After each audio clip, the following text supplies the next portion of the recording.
நம்ம எதுக்கு படிக்கிறோம்? படிச்சு நல்ல வேலைக்கு போய் சம்பாதிச்சு குடும்பத்தை காப்பாற்றி அப்பா அம்மாவை காப்பாற்றி குழந்தைங்களை காப்பாற்றுறதுக்காக போகிறோம். அதை நான் ஒரு வேளை என்னால் முடிஞ்சு நான் ஒரு 1 கோடி ரூபாய் யாருக்கும் கொடுக்குறேன், கொடுத்தேன்னா அவங்களால சந்தோஷமாக வாழ்ந்துட முடியும். ஆனால் என்கிட்ட அந்த 1 கோடி ரூபாய் இருக்காது, ஏன்னா நான் அதை கொடுத்துட்டேன். ஆனால் கல்வி இருக்கு இல்லையா, அதை வைத்து நாம் கற்று நாம் பணம் ஈட்டும் பொழுது அந்த கல்வி என்னையும் அறிவாளியாகவே வைத்திருக்கும், அதை வாங்குபவரையும் அறிவாளியாக வைத்திருக்கும். என்னிடம் இருக்கும் கல்வி அவருக்கும் போய் சேரும், அவரை எனக்கு சமமாக மாற்றும் அல்லது என்னை அவருக்கு சமமாக ஏற்றும். இதனால தான் கல்வியை கற்கக்கூடாதுன்னு பழங்காலத்திலிருந்து இன்னைக்கு வரைக்கும் தடுத்துக்கிட்டே இருக்காங்க. இது ரொம்ப ரொம்ப முக்கியமான பாயிண்ட். கற்றுக்கிட்டு வந்திருந்த நாம ஏன் நடுவில் கல்வியை இழந்தோன்றதை யோசிக்கணும். 2 விதமான கருத்தியல்கள் இருக்கு கல்வியை சார்ந்து. ஒன்று திராவிட கருத்தியல், எல்லாரும் படிக்கணும், எல்லாரும் அறிவாளியா இருக்கணுங்க. இதை இப்போ நான் சொன்னேன் இல்லைங்களா, இந்த பாண்டிய நெடுஞ்செழியன் காலத்திலிருந்து போன செஞ்சுரியில் இருந்த பாரதியார் வரைக்கும் அவர் கூட சொல்லியிருக்காரு, அன்ன சத்திரம் 1000 நாட்டலும் ஆலயம் 10000 கட்டலும் அப்படின்னு சொல்லி அதோடைய எண்டில் என்ன சொல்லியிருக்காருன்னா, இன்னும் பல புண்ணியங்களை தாண்டி கோடி மடங்கு பெரிய புண்ணியம் அங்கே ஒரு ஏழைக்கு கல்வி அறிவித்தல்னு சொல்லியிருக்கிறார்.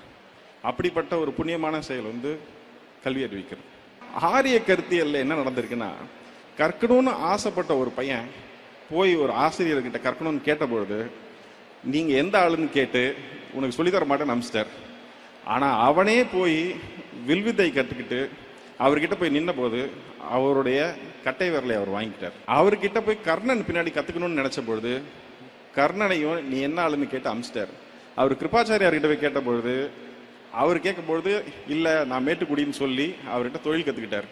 ஆனால் அவரும் அப்படிப்பட்டவர் இல்லைன்னு தெரியும் பொழுது அவர்கிட்ட நீ கற்ற கல்வியெல்லாம் உன்னை விட்டு ஒரு நாள் போய்விடும் சொல்லி சாபம் கொடுத்து அதையும் புடிங்கிறார். துரோணாச்சாரியார் கிருபாச்சாரியார் ஆரம்பிச்சு ராஜகோபாலாச்சாரியார் வரைக்கும் நாம் படிப்பதை தடுத்து கொண்டே இருக்கிறார்கள்.